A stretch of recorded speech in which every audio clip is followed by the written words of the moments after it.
you here, is just that said at the end of the day, it's unthinkable, really, with the fixtures we've got, Grizz. We've just rattled out some of the names, right? Spurs in their away is probably the toughest one that's going to be, but they're quite soft at home as well. So at the end of the day, if that happens and we lose another 2 or 3 towards the end of the year, like you just said, I think a lot of us are going to start to wonder what's going on.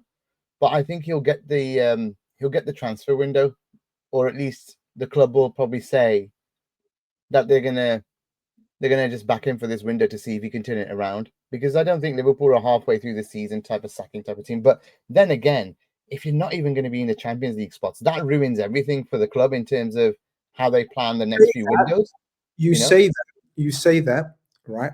And I do agree with you generally about we're not a sacking in the middle of the season type club. but Hughes is quite cutthroat actually at the end of the day.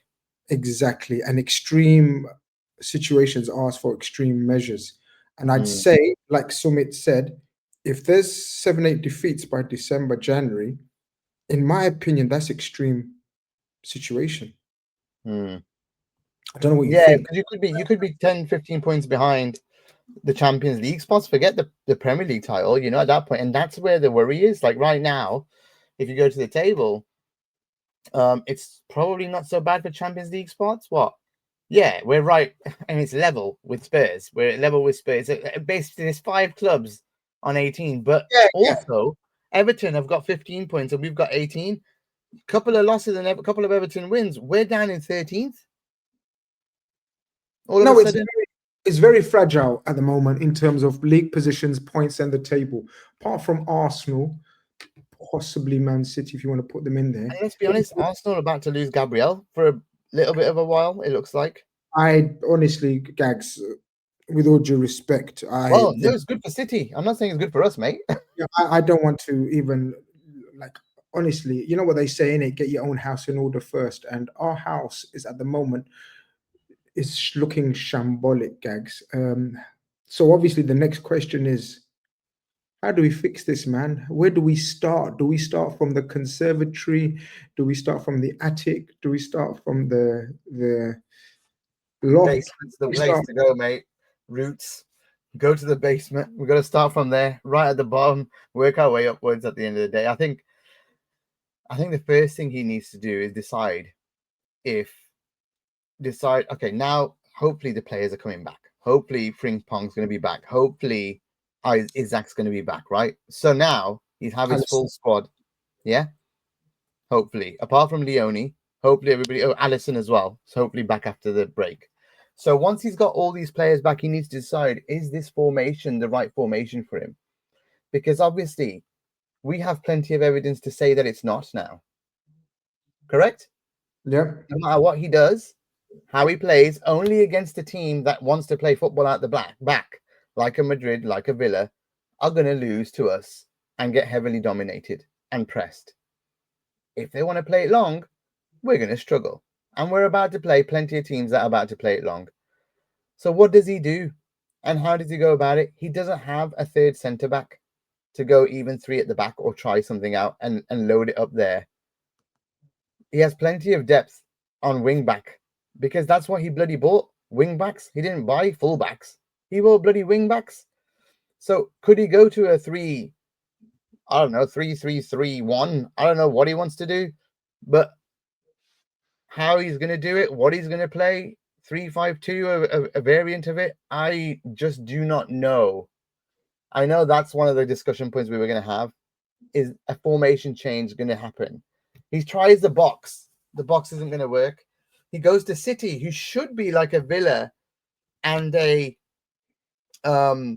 Madrid, and we completely shit the bed because all Pep Linders has had all the answers because he knows our players.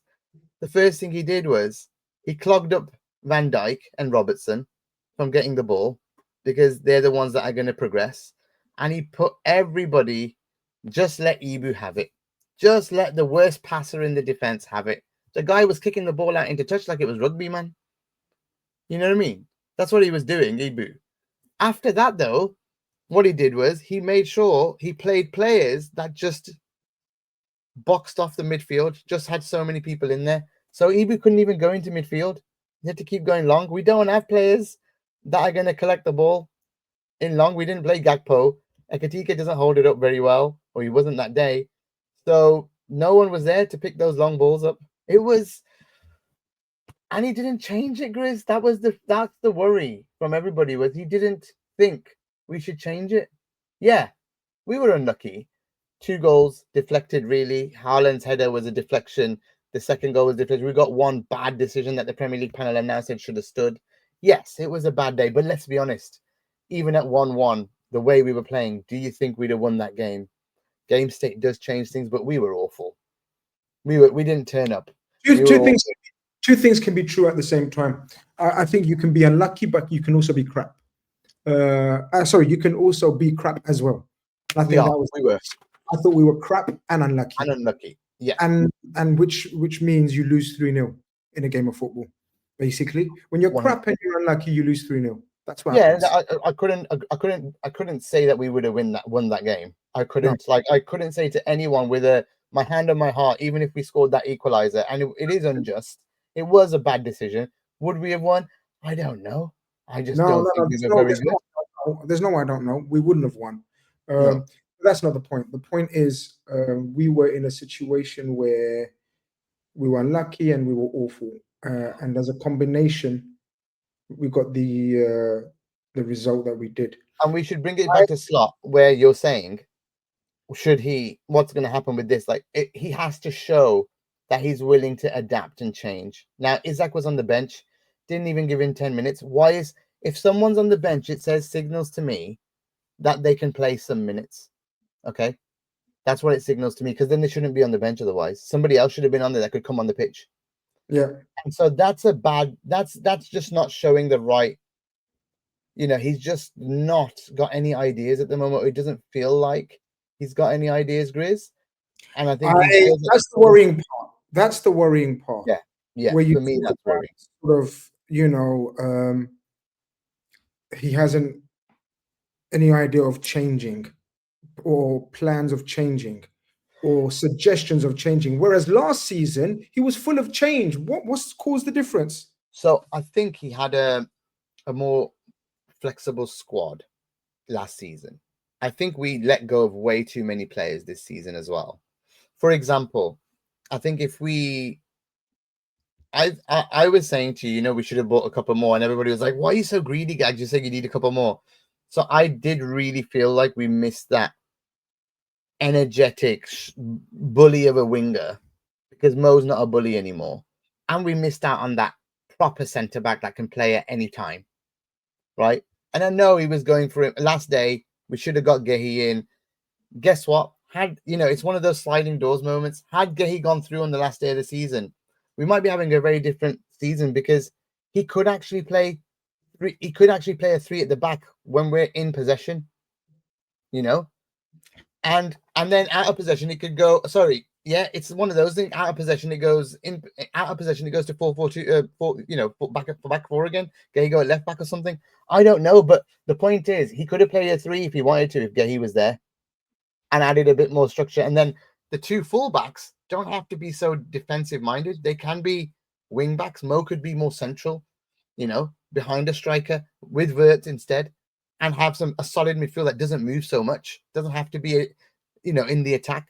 I just think he gives himself way more flexibility by having a plan B. And Leone obviously got injured just before. Guess what? Leone's injury, that game, is the last time where we'd had a string of wins. Since then, that's when it started. In fact, let's say Leone's injury is the day that this run started. We beat Southampton. After that, we started losing. We just don't have depth. He could have played. That plan B just went out the window straight away from the first loss. There was no plan. There's no plan B. And not only the plan B, but it's his okay. Leone's probably plan C, right? But his plan, but he doesn't trust plan B, which is Joe Gomez, either. I don't even think Gomez is a plan. That's how bad it is. This is baffling, Gags. This is baffling me now. This is confusing me now. This is what's giving me ideas and thoughts and suggestions that there's something more deeper than that then, because why was he kept? Why was he entrusted? Why was he not sold? There was offers on the table for Joe Gomez, but he was asked to be kept around or I stay, don't and he stayed. I don't And, think and Gomez then was going to be so risked to he doesn't. go until Gehi came in. But the Gahey, the Chiesa, the Gomez, the Elliott, this is all bewildering. Then why did we make the choices that we did in the summer, Gags? And whose choices were they? Were they Hughes and Edwards, or was it Slot's decisions? This is why I'm willing to, at the moment, give a bit of benefit of the doubt to Slot and time, because I genuinely don't believe, and I want to hear your opinions on this. I genuinely don't believe these were all Slot's calls, or even remotely close to Slot's calls. Even the profile of player or actual choice of player, I don't think there's Slot's choices, so to No, I speak. don't think Kirkes is a Slot choice, for example. I think that's a Hughes choice because he could get it done. Do you get what I mean?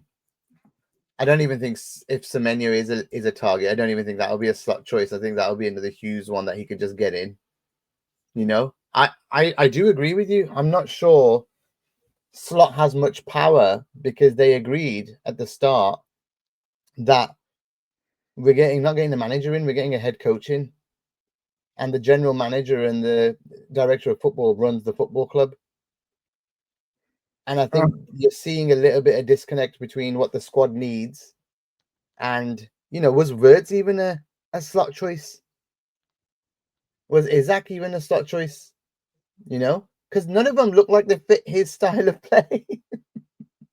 None of them seem like they fit a team that he wants to build, and they certainly don't fit last season's profile of players that we had in terms of the Jotas, Diaz's, that was successful for us. They're not hardworking like that. Ekatike is nowhere near as hardworking as Jota and Diaz, for example. I mean, maybe he'll get there, but right now he gets tired. You can see he's jogging around by 70 minutes. He needs to build it up. And I think the same with Wirtz. They're not used to but again, you come from Bundesliga, it's going to take some time.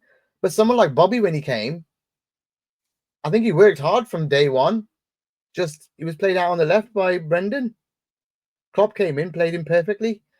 I don't know, dude. This is really perplexing.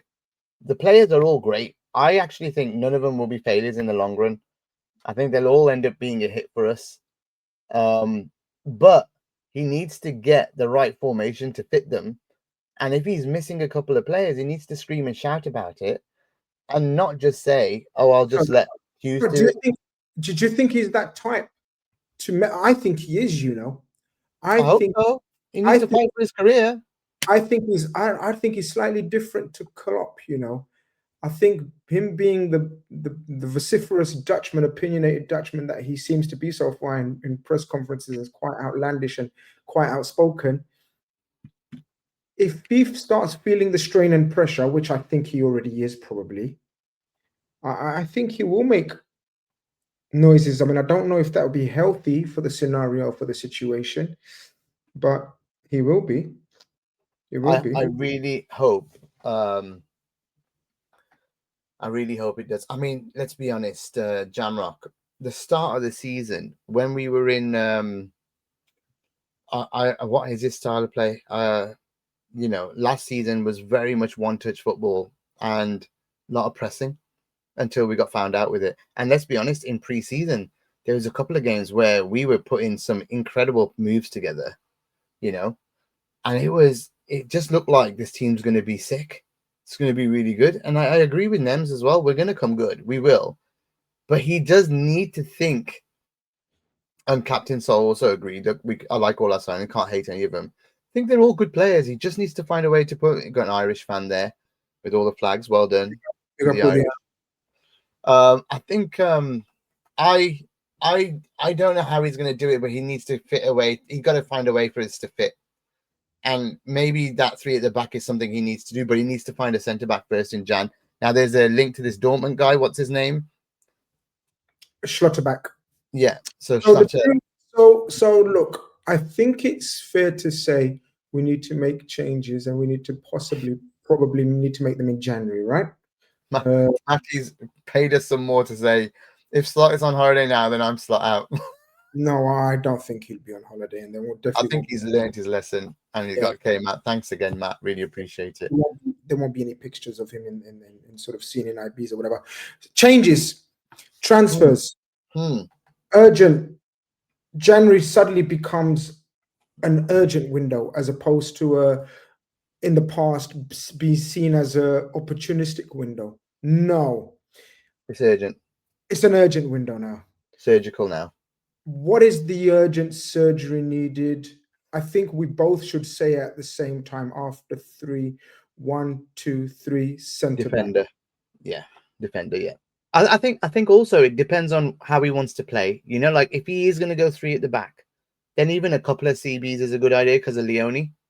You know, and he doesn't trust Gomez, ship him off in Jan and get 2 in. Do you get what I mean? Too much. No, but what's Gomez doing, bro? What's Gomez doing, bro? He's not playing him. I'd love him to play, but he's not playing him. He's not trusting him. You don't trust him in the Premier League. So point is, if he's not trusting him, get Slaughter back in, and get Gehi in if you can, right? And then Gomez can either stick around as a right back hybrid or he can go. Now, at the same time, then he can decide now whether he wants to play a 4-4-2 or a 3-5-2, and he's got enough choices there to rest and rotate. Okay, because that's the key now going into January onwards. It's not going to get any easier. It gets busier. The FA Cup turns up. Thankfully, we're not in the Carabao, so we're not going to have an overcrowded Jan. But still, FA Cup, Champions League goes 2 games into, and then if we're in the playoffs, mate, because we're not good enough, and we're going to the Champions League, we get extra couple of games. That's a possibility the way we are right now as a team. So, point is, if he's going to go get another forward, he should prioritize centre backs. Now, personally, I'd even go for a DM. Go ahead. Oh, my Siri. Oh, you're on mute there, mate. Sorry, my Siri started talking to me. Oh, he said go ahead, and he said, "Yeah, go ahead. Let's go get." Siri agrees. Yeah, let's go ahead and get 4 players. Honestly, that's crazy to ask something like that, but I think that's the kind of surgery that's needed. And he's going to have to get rid of a couple of players in there.